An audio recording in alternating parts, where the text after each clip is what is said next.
അവര് പറയുന്ന തെളിവ് അല്ലാഹു സുബ്ഹാനഹു വ തആല സൂറത്തുൽ ബഖറയിൽ പറഞ്ഞ ആയത്താണ്, ഷഹ്റു റമദാൻ അല്ലദീ ഉൻസില ഫീഹിൽ ഖുർആൻ.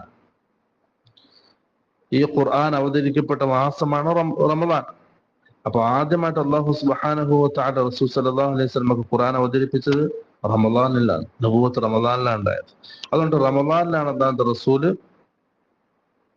എന്തായത്, നബുവത്ത് ലഭിച്ചത് എന്നതാണ് രണ്ടാമത്തെ അഭിപ്രായം. അതില് പണ്ഡിതന്മാർക്കിടെ അഭിപ്രായ വ്യത്യാസമുണ്ട്.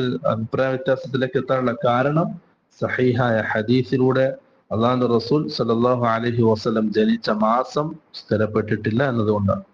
കാരണം 40-ാമത്തെ വയസ്സ് കഴിഞ്ഞിട്ടാണ്, തിങ്കളാഴ്ച ദിവസത്തിലാണ് എന്നുള്ളതിൽ അഭിപ്രായ വ്യത്യാസമില്ല. അതിൽ സഹീഹായ ഹദീസിലൂടെ സ്ഥിരപ്പെട്ടിട്ടുണ്ട്.